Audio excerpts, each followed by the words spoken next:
Para uno, con un conocimiento práctico y vivo de la psicología de los pecados, será fácil reconocer que la tristeza de Evagrio haya sido reemplazada por la envidia.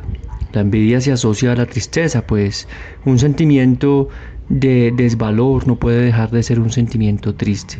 De la misma manera que a la falsa abundancia del orgullo hace de esta una pasión alegre. De particular relevancia es la autoridad de Evagrio en la descripción de la asidia, que él llamaba el demonio del mediodía, y cuya acción en la vida interior del asceta, es decir, el que busca la esichias, apatheia o paz espiritual, es esa falta de cuidado, chedia en griego, en que tanto tiene necesidad de darse ánimos, ya que es grande la tentación de distraerse de la concentración sobre lo divino y aún de dejar la propia celda. Nos dice de la asidia Evagrio que esta es la más grande de las aflicciones y por tanto la ocasión de la más grande de las purificaciones. Parecería que los padres del desierto verdaderamente sabían lo que era el olvido de Dios, la maldición de la pereza espiritual, en tanto que monjes cenobíticos de generaciones posteriores, seguramente más extrovertidos y más activos, le dieron al término un significado simple de pereza. Este cambio de énfasis es también el olvido del significado original de la asidia, que refleja un deterioro de la tradición, como tanto ha sido el caso durante la historia del cristianismo. Una ortodoxia fanática llegó a la desconexión con sus fuentes y a la pérdida de un conocimiento de primera mano. Cuando se consideró herejía el origenismo, Evagrio mismo pasó a ser un hereje, y esto ciertamente contribuyó a que fuera silenciado y relativamente olvidado, sin que por ello dejara de ser un eslabón importantísimo en la tradición. Aunque parecería que en la comprensión viviente de los pecados capitales se hubiese ido perdiendo en el seno del cristianismo, hemos visto en el mundo de la psicología reactivarse el interés y visión de estados anímicos tan fundamentales como la envidia y el orgullo. Digo la envidia primero, ya que Melanie Klein es más recordada hoy en día que Karen Horney, que nos legó su visión de la neurosis como una venta del alma al demonio a cambio de la gloria. Así como Horney se le pareció fundamental en toda neurosis el orgullo y la tiranía del debería, sustentada por la necesidad de mantener la imagen idealizada que exige y mantiene el orgullo. No creo que se pueda decir que Melanie Klein nos haya legado explícitamente una doctrina de la envidia como psicopatología fundamental, pero me parece que implícitamente sí lo hace con su visión de la envidia como una especie de pecado original, un mal que nos llega genéticamente como un aspecto de un instinto de la muerte inseparable de nuestra naturaleza. Después de muchos años de experiencia psicoterapéutica, me parece que interpretar la conducta neurótica desde la envidia o interpretarla como expresión de un impulso fundamental de orgullo sirve especialmente en personas para quienes lo uno o lo otro constituye el pecado o pasión dominantes.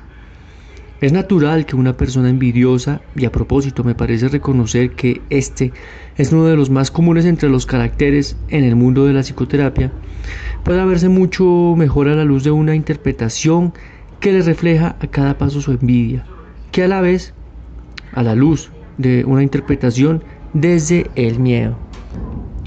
Digo del miedo y no otra cosa porque ha sido el miedo la interpretación más común en la psicología desde Freud. Se puede decir que la angustia, miedo irracional, es en la teoría de Freud lo que el espíritu de la mentira en el Evagrio, un mal fundamental, una raíz de la conciencia enferma.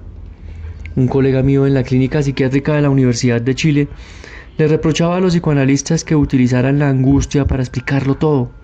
Y creo que con razón, pues para explicar los actos de una persona se recurre a la angustia y secundariamente al odio, más que al orgullo. La envidia y otras formas de la motivación deficitaria específicas Como en muchos casos la interpretación es acertada, ello alimenta la tentación de sobregeneralizar. La explicación fundamental de la neurosis en el psicoanálisis es, entonces, el miedo infantil, surgido de la indefensión y dependencia del niño ante la autoridad de los padres. Es el miedo el que nos ha inhibido, contrarrestando la fuerza de nuestra instintividad. Freud le puso por título a uno de sus libros Inhibición, síntoma y angustia, con el que ya anunciaba la idea de que la angustia incita a aquella inhibición de la cual proceden los síntomas. Preferiríamos decir hoy sufrimiento neurótico. Es curioso que el cristianismo, que tanto ha exaltado la sangre de sus mártires, nos haya incluido la cobardía entre sus pecados, o más bien, no es tan curioso. Nietzsche nos ha legado en su genealogía de la moral la teoría de que nuestro ethos deriva del pueblo judío, solo salido de la esclavitud para recaer en ella con el exilio, así como del cristianismo temprano perseguido. Le reprochó Nietzsche al cristianismo lo que él llamaba una moral de esclavos, una moral de castrados, diríamos en nuestros tiempos post-freudianos, que se ha concentrado en la virtud de la humildad, descuidando el reconocimiento de la vieja aret de los paganos. El término griego aret se traduce por virtud, pero lleva la connotación de coraje. Me parece coherente que el reconocimiento del énfasis en el miedo como problema fundamental de la persona haya coincidido con una época de grandes revoluciones a través de la cual el mundo se ha liberado de una buena dosis de autoritarismo. Es coherente pensar que una sociedad autoritaria, cuya estructura fundamental es de imponerse a través del miedo, se haya apoyado en el secreto. Por eso, justamente ha sido terapéutico el reconocimiento del enemigo interior, como en algunos cuentos de hadas es característico del enemigo que desaparece cuando el héroe pronuncia su nombre. Uno que haya reconocido todo el territorio al que vengo aludiendo en estos párrafos acerca de los pecados, no podrá dejar de interesarse en una teoría psicológica que resume todo lo dicho a la vez y lo sobrepasa, como es la que ha inspirado este libro. Me refiero a la aplicación al ámbito de la personalidad del eneagrama, expresión emblemática de procesos universales que nos llega de una tradición espiritual preservada en Asia Central. Fue a través de Gurdjieff que nos llegaron por primera vez publicaciones, noticias de este cristianismo esotérico, con raíces precristianas babilónicas, una influencia transmitida a través de la espiritualidad iranía, y que él caracterizó como un cuarto camino entre las formas de espiritualidad clásica. El eneagrama es una construcción geométrica simbólica que se ha dicho emblemática de esta tradición y equivale a una expresión abstracta de leyes universales, la ley del 3 y la ley del 7. Sin entrar en ello, diré solo que, aplicado a los caracteres, el gráfico sugiere que detrás de la multitud de estos 9 en esta visión hay 3 aspectos de la psiquis de los que derivan los demás. Y de estos, además, uno de ellos es el fundamental. Lo concebiremos como una inconsciencia activa.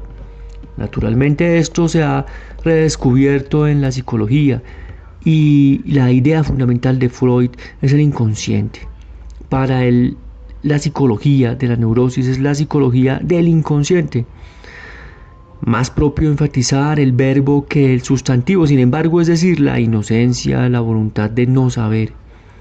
Hoy en día se ha llegado a reconocer el rol fundamental en el camino de transformación del percatarse a todos los niveles, desde lo corporal, pasando por la conducta, particularmente la conducta interpersonal, o a la emocional, al pensamiento y aún a esa conciencia, de la conciencia misma que se subraya en las tradiciones espirituales. No sé cuántos de mis lectores conocerán las ideas de Gurdjieff a través del testimonio que nos ha dejado Ouspensky de sus conversaciones, ideas y actividades. Cuando yo preguntaba a las personas que venían a mi California, donde estuve activo en la década del 70, de donde venían espiritualmente hablando, cuáles habían sido sus fuentes, qué cosas destacaban en su autobiografía espiritual, Gurdjieff estaba en boca de por lo menos la mitad de ellos. Aunque hasta hace poco tiempo su nombre sonara poco en el mundo, se puede decir que estuvo especialmente presente para muchos buscadores, con un buen olfato, como él decía, con un centro magnético bien desarrollado. Gurdjieff fue una especie de Sócrates ruso de comienzos de siglo. En mi vida fue decisivo encontrarme de adolescente con un verdadero maestro espiritual que me hizo saber que había personas que sabían, en el más pleno sentido de la palabra, que verdaderamente existía un conocimiento esotérico viviente. En un periodo posterior de mi vida fui parte de la escuela de Gurdjieff, o mejor dicho, de la escuela que quedó después de su muerte, cuando el centro lo constituía Madame de Salzmann. Tuve el privilegio de participar en una convivencia de discípulos selectos y maestros experimentados durante una reunión como no había tenido lugar desde los comienzos de la Segunda Guerra Mundial, cuando se vendió el centro en Fontainebleau, y la comunidad, ya dispersa, acudía a escuchar a Gurdjieff en los cafetines de París. Pero precisamente por la ocasión privilegiada de una cercanía al corazón de esa escuela, pude desilusionarme temporalmente, en el sentido de que no me pareció encontrar en la escuela que Gurdjieff dejara tras de sí un linaje viviente en el más pleno de los sentidos. Pero por eso también, por no perder la esperanza de encontrar a alguien que encarnase ese conocimiento del que Gurdjieff nos había traído destellos, me interesé en Idries Shah, cuando a través de su libro Los Sufis nos dio una noticia de un contacto con esa tradición que él llama sufi, pero que los ortodoxos no consideran una expresión típica del sufismo. A través de las informaciones de Shah supe de la técnica chatarí o método veloz y de su pervivencia entre algunos Naqshbandis contemporáneos. A través de los materiales dados a conocer en un grupo de estudio dirigido por Idries Shah, al que pertenecí, tuve también nuevas noticias acerca de los Sarmouni, de los cuales nadie había sabido nada desde la autobiografía de Gurdjieff.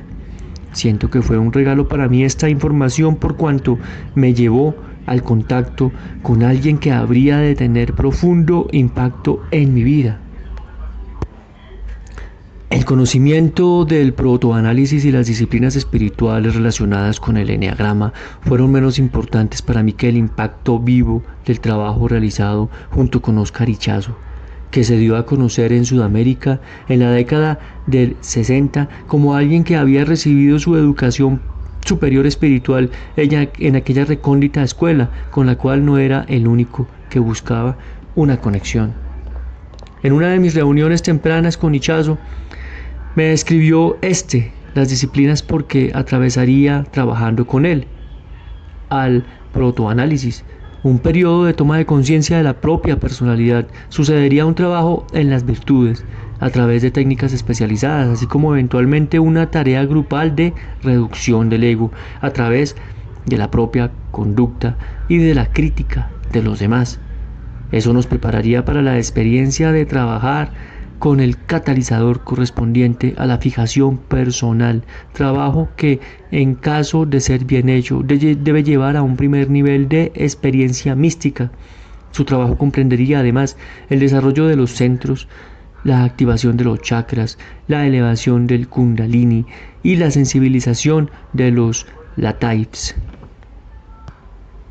A pesar de las muchas dudas que me inspiró el contacto con Ichazo, decidí aceptar su sugerencia de darme la oportunidad de la experiencia, y para hablar simplemente diré que me alegro de haberlo hecho. A la experiencia de una primera temporada de contacto cotidiano de Santiago de Chile siguió la de varios meses en compañía de un grupo durante el año siguiente en el oasis de Azapa, cercano a Arica, en el extremo norte de Chile. Un peregrinaje que fue para mí el comienzo de una vida superior.